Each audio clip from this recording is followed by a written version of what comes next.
एकीकृत हम लोग देखते हैं कि किया जाता है। सबसे पहले ध्यान से सुनिएगा ताकि कोई कंफ्यूजन आप सभी के समक्ष बिल्कुल भी नहीं रहे और कोई भी कंफ्यूजन हमारे बच्चों के सामने नहीं रहे, ठीक है।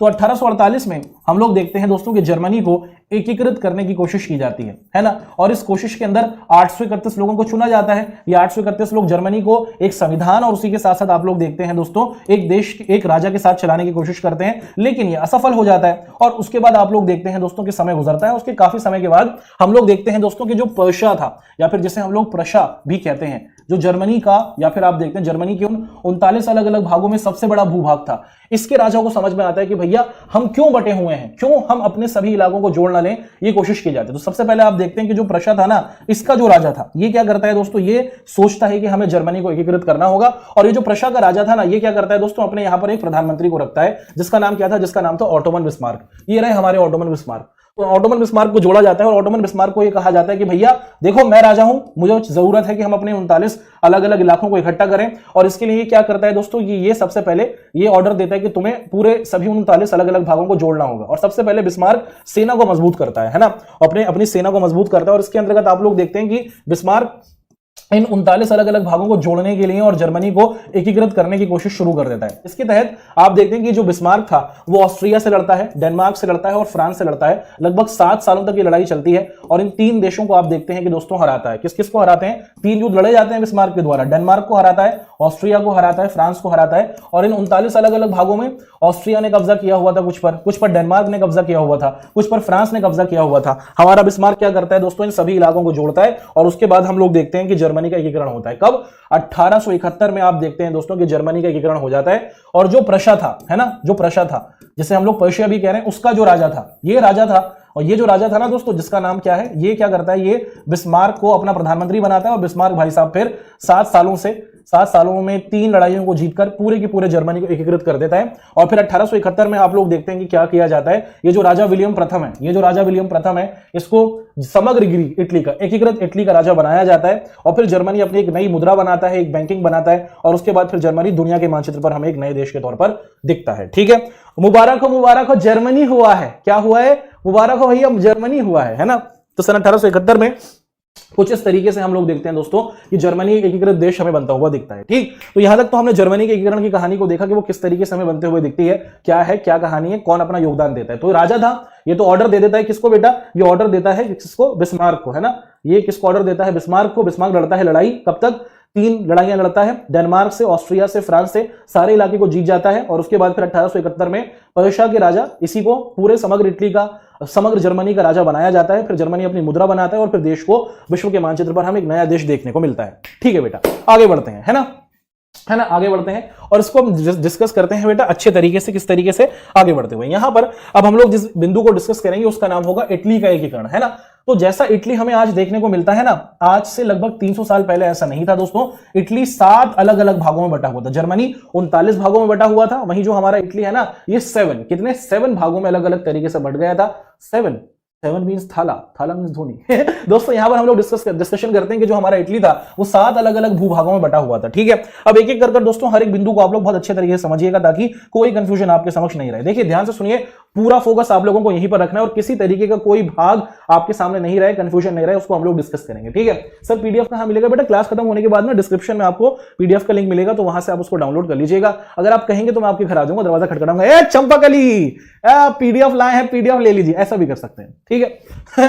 दोस्तों सबसे पहले हम लोग जिस चीज को डिस्कस कर रहे हैं वो है हमारा इटली का एकीकरण। और इटली एक देश बनने से पहले आप लोग देखते हैं दोस्तों कि 7 अलग अलग भागों में बटा हुआ था, ठीक है। इसमें सबसे पहले हम लोग देखते हैं दोस्तों कि ये जो इटली था ना, इसमें 2 इलाके हैं, एक है पिडमोंट और दूसरा है सडोनिया। ध्यान से सुनिएगा, ये जो पिडमोंट और सडोनिया इलाका है ना, इसमें असली इटली का जो राजा था, है ना, वो शासन किया करता था। जो असली इटली राज परिवार था वो सडोनिया और पिडमोंट पर शासन किया करता था। इसके अलावा ये पूरा का पूरा जो क्षेत्र था ना, ये इटली का ही था, लेकिन इसको दूसरे देशों ने कब्जा किया हुआ था। ये जो उत्तरी भाग था इस पर ऑस्ट्रिया ने कब्जा किया हुआ था बेटा। ये जो उत्तरी इटली था इस पर ऑस्ट्रिया ने कब्जा किया हुआ था। ये जो मध्यम भाग था ये वाला, इस पर आप देखते हैं जो ईसाई धर्म का पोप था ना, उसने कब्जा किया हुआ था। और उसके बाद आप लोग देखते हैं दोस्तों कि ये जो दक्षिणी इटली था इस पर आप लोग देखते हैं कि स्पेन के राजाओं ने कब्जा किया हुआ था। तो फिर हम देखते हैं कि जो सडोनिया पिडमोंट के राजा थे ना, अब राजा क्या करता है, उसकी ये ख्वाहिश होती है कि हमें अपने इलाके को मजबूत करना होगा और हमें एक एकीकृत देश बनाना होगा। तो सबसे पहले आप लोग क्या देखते हैं दोस्तों कि जो इटली था वो 7 अलग अलग भागों में बटा हुआ था। और इसके अंतर्गत हम लोग क्या देखते हैं दोस्तों,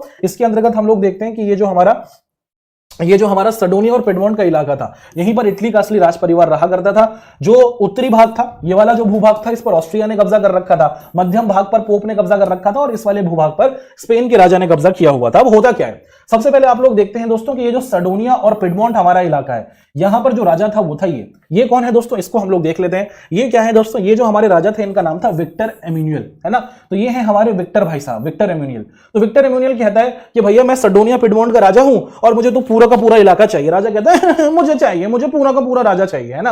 तो सडोनिया पिडमोंट का ये जो राजा था विक्टर, ये क्या करता है दोस्तों, ये इच्छा दिखाता है कि इसको पूरे के पूरे इलाके को एकीकृत करना है। और ये क्या करता है दोस्तों, ये सबसे पहले कहीं ना कहीं अपने देश के अंदर एक नए व्यक्ति को लेकर आता है, जिसको क्या कहा जाता है ना, ध्यान से सुनिएगा।